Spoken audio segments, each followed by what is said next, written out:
السلام عليكم ورحمة الله وبركاته. كبجمتوتا في جارتمتوتا جروبي الرحمن ألزم القرآن من جنتي أرقمتن هندي كيسان هنا في رحمن ربي بكم أجرتان تسنرتي أبو جيتشا. السلام عليكم ورحمة الله تعالى وبركاته.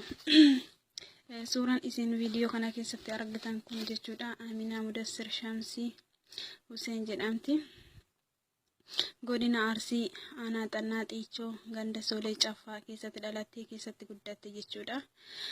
Ammaaf magaalaa Riyaad keessa jirti. Duuteef hin jirti. Si Allahu aalam wallahi wanti nu irraa beenu tokkoyyuu hin jiru. Waggaa 2.8 geettee jirti. Urga biyyarraa deemte akkuma nama kamiyyuu akkuma dhiiraa akkuma shamarran kamiyyuu biyyarraa deemanii dalaganii deebi'anitti kara biyya ofiitti dalagadhee deemanii galayettee biyya baate. Waggaa 2.8 kana keessatti hafurri si hin dhagaamne hanga ammaatti jechuudha. Garuu yeroo tiroo keessa waggaa tokko eeggatee booda akka tasaa guyyaa tokko naaf bilbiltee tureyyuu wallahi seenaa ajaa'ibaati yaa obboleeyyantii hunda keessaniyyuu garaa isin nyaata. Yaa makkiyaati yaa warri hambira dalagullee baay'isanii nama sodaachisanii yookiin ajjeesanii yookaan hagalchanii lamaan keessayyuu guyyaa kamsaa kana guyyaa jimaata kana naa murtaa yookiin galchina yookaas ajjeefna naan jedhaa jiranii wanti sana godhan takkaayyuu naan geenne jetti natti bilbilte jechuudha. Samboodaan illee deebisee si bilbiluudhaaf namtichi na yaalaa kaasu hin didee guyyaa Uhudii kamsaa galgala naa bilbiltee namni iddoo gaheetti yookiin seenaa ofii yaadattee himatu ni mala. Guyyaa Uhudii kana bilbiltee warra kenna bira namtichi wayii kararratti argee ati eessa jennaan yeroo saniif maqaa faazarii fi lakkoofsa abbaa kiyyaa hin yaadatte iyyuu abbaa kiyyatti bilbilee mucattiin akkana jedhamtu akkana kararratti arganee jirra. Baay'ee sodaatti eenyutu isiniif hin eenna achuma lakkoofsa naa kennani.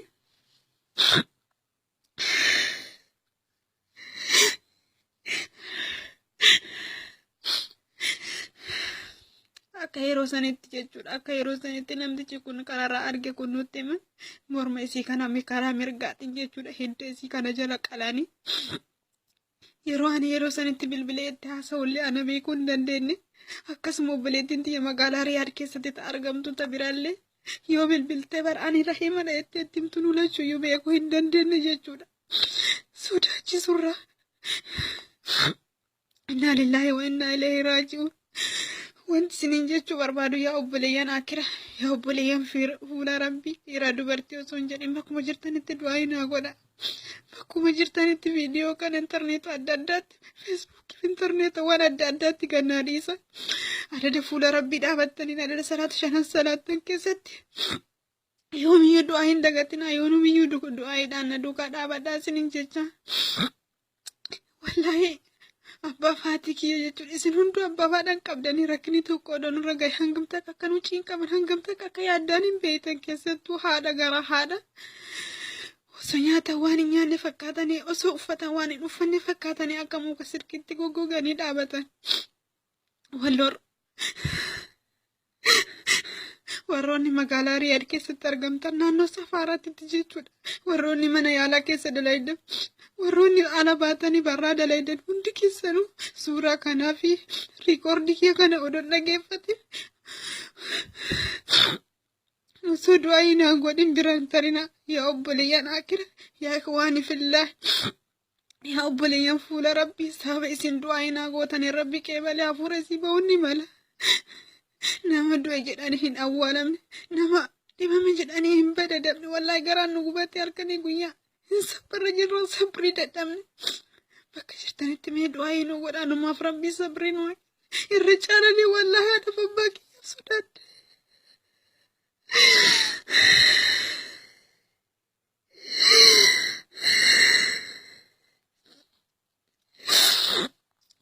Irra caalanii haadha abbaa kiyyaaf sodaadde. Bakka jirtanitti du'aa hin godha. Lakkoofsi bilbilaa ka Itoophiyaa duwwaa 25 19 24 duwwaa 6 34 lakkoofsi Kaatar duwwaa 97 45 duwwaa 5 56 soddomii torba tokko kabiraallee dabalata duwwaa sagaltamii torba afur soddoma shantamii jaha saddeettamii afur 15 lakkoofsi suudii duwwaa sagaltamii jaha jaatamii shan duwwaa shan jaatamii lama soddomii sagal duwwaa afur yaa akwaanii fillaa lakkoofsa kanaan iddoo jirtanitti beeksisanaaf dabarsuu hin dandeettanii warroonni sagalee kana viidiyoo kana dhageettanii osoo du'aa hinaan godhin osoo sheeriin godhin bira tartan anaa miti warroonni yoo mal qiyaamatti warroonni guyyaa qiyaamatti amantan hundi keessan bakka jirtanitti du'aa hinaa godha viidiyoo kana